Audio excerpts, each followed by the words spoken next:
نہیں ہے۔ نبی پاک صلی اللہ علیہ وسلم نے فرمایا کسی آدمی کے نماز اور روزے سے متاثر نہ ہونا، پہلے دیکھ لینا کہ وہ امانت دار ہے کہ نہیں۔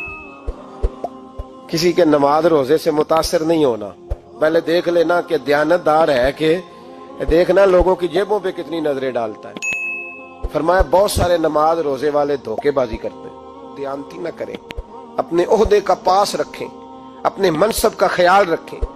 عہدہ جس جگہ آپ موجود ہیں آپ کی ذمہ داری ہے۔ میرے رسول پاک صلی اللہ علیہ وسلم نے فرمایا ہر بندہ تم میں سے نگران ہے، اور جو اس کی رعایا ہے اس کے بارے میں اس نے جواب دینا ہے۔ کبھی بھی بددیانتی نہ کریں۔ ہم لوگوں کا پہلے اعتماد حاصل کرتے ہیں، پھر اس اعتماد کو ٹھیس پہنچاتے ہیں۔ اس کا نقصان پتہ کیا ہوتا ہے؟ دنیا میں سب سے کمزور شخص وہ ہوتا ہے جس پر کوئی اعتبار نہیں کرتا۔ جس کا اعتماد ضائع ہو جائے وہ آدمی بکھر جاتا ہے۔ کبھی بھی دھوکہ دہی کی پالیسی نہ بنائیں۔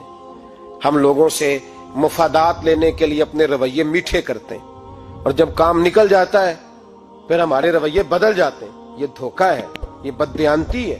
اس کو اللہ رسول نے پسند نہیں کیا۔ میرے نبی پاک علیہ السلام نے فرمایا جس میں 3 باتیں پائی جائیں وہ تو منافق ہے۔ اگرچہ علماء کہتے ہیں یہاں منافق اعتقادی مراد نہیں، منافق عملی مراد ہے، لیکن حضور نے فرمایا منافق ہے۔ یا رسول اللہ کون؟ فرمایا وہ بندہ جب بات کرے تو جھوٹ بولے، جب وعدہ کرے تو مخالفت کرے، جب امانت رکھی جائے تو بددیانتی کرے، یہ تو بندہ منافق ہے۔ حضرت ابو نور علیہ رحمہ نے لکھا ہے، فرماتے ہیں محمود غزنوی کا دور تھا تو ایک آدمی محمود غزنوی کے پاس نا اپنا کیس لے کے آیا، مدعی بن کے آیا۔ اس نے کہا بادشاہ میرا کیس بڑا نرالا ہے۔ بادشاہ سلامت نے کہا وہ کس طرح؟ کہنے لگا یہ میرے پاس ایک تھیلی ہے، میں نہ سفر پہ جانے لگا تو یہ تھیلی پوری ہیروں کی بھری ہوئی، فلاں علاقے کے جو قاضی صاحب ہے نا، میں جاتی دفعہ میں کہیں سفر پہ جا رہا تھا تو میں ان کے پاس چھوڑ گیا کہ راستہ لمبا ہے، کہیں کوئی مجھ سے چھین نہ لے، ہیروں کی بھری ہوئی تھی۔ کچھ دنوں کے بعد میں واپس آیا ہوں، قاضی صاحب نے مجھے تھیلی واپس کی ہے تو اس میں ہیروں کی بجائے کھوٹے سکے نکلے۔ اب میں نے قاضی صاحب سے کہا ہے تو قاضی صاحب تو میرے گریبان تک آتے ہیں، وہ کہتے ہیں بتا کہیں سے پھٹی ہے، کھلی ہے، وہ جس طرح ٹانکے لگا کے تو نے سی تھی اسی طرح لگے ہوئے ہیں کہ نہیں؟ تو حضور لگے بھی بالکل اسی طرح ہے، نہ پھٹی ہے نہ کھلی ہے۔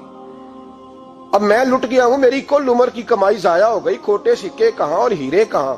تو مہربانی کریں، اور آپ کی بارگاہ میں اللہ رسول کے نام پر حلف دیتا ہوں کہ میں ہوں بالکل سچا۔ محمود غزنوی کہنے لگے تو جا، تھیلی چھوڑ جا، اور جب میں تجھے بلاؤں گا پھر دوبارہ آنا۔ وہ شخص چلا گیا۔ محمود غزنوی اٹھے، دربار برخاست کیا، لوگوں سے کہنے لگے چلے جاؤ میں 3 دن کے لیے سیر کرنے جا رہا ہوں، 3 دن کے بعد لوٹوں گا۔ اکیلے جب رہ گئے نا محمود دربار میں تو محبوب نے چھری منگائی۔ وہ جس تخت پہ بیٹھتے تھے وہاں گدا بچھا ہوا تھا، یہ گدا پڑا ہے نا، وہ گدا بچھا ہوا تھا۔ محمود نے چھری کے ساتھ اس کو پھاڑ ڈالا اور چھری جیب میں رکھی نکل گئے۔ کہنے لگے میرے بعد کوئی میرے دربار والے احاطے میں داخل نہ ہو۔ محمود چلے گئے۔ اب وہ صفائی کرنے والا جب آیا نا، اس نے آ کے دیکھا تو گدا تو پھٹا ہوا ہے۔ اس نے شور ڈال دیا، پہرے دار بھی آ گئے، فلاں صاحب بھی آ گئے، فلاں صاحب۔ اس نے کہا او خدا کے بندو، اس کا گدا پھٹ گیا ہے، وہ تو مار ڈالے گا۔ اس نے کہا تھا سوائے صفائی اور نگرانی والے کے دوسرا آئے کوئی نہ، اور یہاں آیا بھی کوئی نہیں، پہلے دن ہی پھٹا ہوا ہے تو لٹکا دے گا سب کو، کیا کریں؟ شور ہو گیا، سارے دربار کے ملازمین اکٹھے ہو گئے۔ ایک بندہ بولا، کہنے لگا فکر نہ کرو، میں کیسے بندے کو جانتا ہوں، اس طرح سیے گا کہ جس نے پھاڑا ہوگا اسے بھی پتہ نہیں چلے گا کہاں سے پھٹا تھا، ایسا بہترین رفو کرے گا کہ پتہ بھی۔ اس نے کہا یار ہم سارے 1 مہینے کی تنخواہ دیتے ہیں، تو بندہ بلا۔ وہ بلا لیا اس کو، اس کا نام محمد رفو گر تھا۔ وہ آیا، اس کو گدا دکھایا، اس کا یار اس طرح سینہ پتہ نہ چلے۔ اس نے کہا فکر ہی نہ کرو، میں بڑا کاریگر ہوں۔ بڑے بڑے کاریگر لوگ نہیں ہمارے ملک میں پائے جاتے، کوئی نشان چھوڑتے ہیں پیچھے؟ بڑے کاریگر کا پیسے ہونے چاہیے، بڑے بڑے کاریگر بندے۔ آپ یقین کریں ایسا ایسا فلسفہ، یہ عمرہ عبادت ہے نا، سرکار دو عالم صلی اللہ علیہ وسلم کی بارگاہ کی حاضری بڑی نعمت ہے نا۔ تو سعودی گورنمنٹ نے پابندی لگا دی، خیر ان کی بھی زیادتی ہے، اس طرح کی پابندیاں شریعت اسلامیہ میں جائز نہیں۔ اللہ کے گھر مسلمان جب چاہے جا سکتا ہے، لیکن وہ کہتے ہیں جی 2000 ریال دے جس نے 2 سال بعد بھی آنا ہے۔ انہوں نے پابندی لگائی تو ہمارے ایجنٹوں نے بھی کئی خاص ٹریننگ حاصل کی ہوئی ہے، پتہ نہیں کہاں سے سیکھ کے آئے، انہوں نے بھی رستہ نکال لیا۔ ایک صاحب سے میں نے کہا کہ جناب وہ 2000 ریال لگ گیا تو کیا کرنا ہے؟ کہنے کوئی مسئلہ نہیں، پاسپورٹ نواں بنوا لو، گنجائش ہے۔ یعنی ہر شے کا حل ہے. تو میں نے کہا یار اب عمرہ کرنے جاتے وقت بھی بندہ دھوکہ دے کے جائے, اللہ کے گھر جاتے وقت بھی اس طرح کی حرکت کرے, کیا حال ہو گیا. ہر چیز کا لوگوں نے حل نکال لیا, ہر چیز کا لوگوں نے سٹائل بنا لی. ایسا نہ کریں, یہ درست نہیں. احمد رفوگر کہنے لگا اس طرح سیوں گا کہ پھاڑنے والے کو بھی پتہ نہیں. ان کا پیسے لے یار تو سی دے. اس نے سی دی, اگلے شام ہی لا کے بچھا دیا گدا. تیسرے دن بادشاہ سلامت آئے, آ کے پہلی نظر گدے پہ ڈالی. اس نے بلایا سب ملازمین کو, کہا کس نے سیا ہے؟ کہا جناب کیا ہوا؟ کہا یہ پھٹا ہوا تھا. کس نے؟ کہا نہیں پھٹا ہی نہیں. وہ کہنے لگے بنو بات, میں خود پھاڑ کے گیا تھا. تو بتاؤ صحیح سیا کس نے ہے؟ کہا جناب آپ پھاڑ کے گئے تھے تو بتایا کیوں نہیں؟ فرمانے لگے اسی لیے تو بتایا نہیں تھا کہ تم خود تحقیق کر لو, بلاؤ بتاؤ سیا کس نے. تو بلا لیا, احمد رفوگر آ گیا. اس کو جب بلا کے سامنے بادشاہ کھڑا کیا, کہا بھئی تم نے سیا ہے؟ کہنے لگا حضور آپ کے سارے ملازم کٹھے ہو کے آئے تھے, میری غلطی کوئی نہیں. کہا نہیں یار تو بڑا کاریگر ہے, میں نے اپنے ہاتھ سے پھاڑا تھا پر مجھے بھی نہیں پتا چل رہا کہاں سے پھٹا تھا.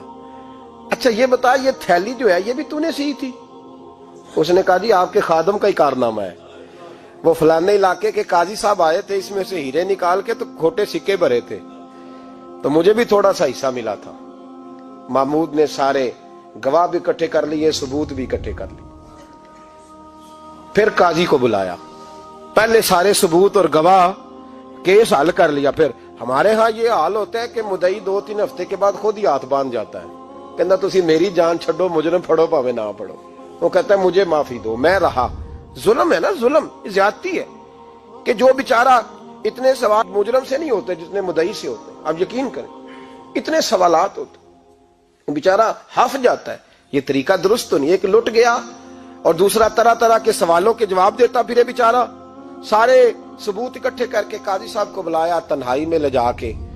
محمود غزنوی نے کہا قاضی صاحب آپ سے غلطی ہو گئی, غریب آدمی تھا, وہ لٹ گیا ہے, اس نے تو بڑی مشکل سے کچھ ہیرے جمع کیے تھے اور اس کی کل کائنات تھی, تو آپ اس کا مال اسے دے دیں, بات ختم. قاضی صاحب کہنے لگے آپ مجھ پہ الزام لگا رہے ہیں, سوال ہی نہیں پیدا ہوتا. آپ میری داڑھی دیکھیں, آپ میرا اعزاز دیکھیں, دنیا جانتی ہے میں اس کا. قاضی صاحب انسان بھول ہی جاتا ہے, بندہ بھول جاتا ہے, غلطی ہوگی. مال نے کہا نہیں سب, کہا میں تنہائی میں پوچھ رہا ہوں, میں اس وقت پوچھ رہا ہوں جب دوسرا موجود کوئی نہیں.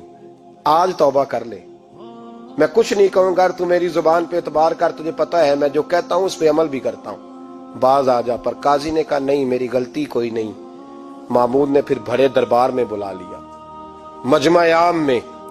مہلت کے دنوں میں جو توبہ کر لے وہ بچ جاتے ہیں, لیکن لوگ رسوائیوں کے دنوں میں پھر واپس لوٹتے ہیں اگلا گھر دیکھ کے, پھر حالات اور طرح کے ہو چکے ہوتے ہیں.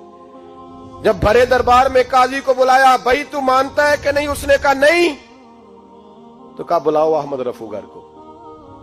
جب احمد رفوگر آیا تو بوڑھے قاضی کی ٹانگیں کانپنے لگی, جملے ٹوٹنے لگے, لفظ زمین پر گرنے لگے, بات صحیح نہیں ہوتی, زبان لڑکھڑانے لگی.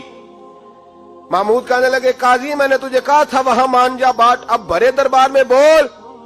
تو جب قاضی صاحب کی گردن خود بخود جھک گئی تو دنیا سمجھ گئی. کہا نکل جا میرے دربار سے. محمود بولے نکل جا, اتنی تجھے عزت دی, اتنی بڑی تنخواہ دی, قاضی بنایا, اور یہ تھوڑی سی رقم کے لیے, تھوڑی سی رقم کے لیے تو بددیانت ہو گیا, چل چلا جا, نکل. قاضی دربار سے نکلا تو لوگ لعنتیں برسانے لگے. کل جو دکانیں چھوڑ کے سلوٹ کرنے آتے تھے وہ کہنے لگے اس کی عمر دیکھو, اس کے کام دیکھو, دیکھو اس نے کیا کیا. گھر گیا, بچے جن کے لیے پاپ کمایا تھا, جنہاں لی تو پاپ کمائے ہن کتھے نہیں ہو تیرے کر دے. وہ بچے کہنے لگے ابا جی ہم تو سکول مدرسہ جانے کے قابل نہیں رہے, امید تھی کہ بیوی ساتھ دے گی. وہ کہنے لگی میں میکے کیسے جاؤں گی, گلی کی عورتیں طرح طرح کی باتیں بناتی ہیں. او بھائی کامیابیوں کے بڑے سربراہ ہوتے ہیں, کوئی کامیاب ہو جائے تو سارے کہتے ہیں میری سپورٹ سے ہوا ہے. ناکامیاں ہمیشہ یتیم ہوتی ہیں, ناکامیوں کا کوئی سربراہ نہیں ہوتا. جب تک تو قاضی تھا تو بڑے بات تھی, ہر بندہ کہتا تھا رشتہ دار ہے. رسوائی ہو گئی تو وہ تیری آنکھ ہو یا سنگ ملامت کی چبھن, کون پہنچا ہے میرے درد کی گہرائی تک. دور شہرت میں تو یاروں نے کیا یاد بہت, ساتھ آیا نہ کوئی کوچے رسوائی تک. اور میاں صاحب کہنے لگے ساری عمر ہی آٹا گد ہے, میں لکھاں کیتے نہیں پیڑے, اب وقت آیا ہی تے محمد بخشا کوئی نہیں ہوں بیٹھا نیڑے. حالات ہی بدل گئے. قاضی خاموشی سے اندر چلا گیا,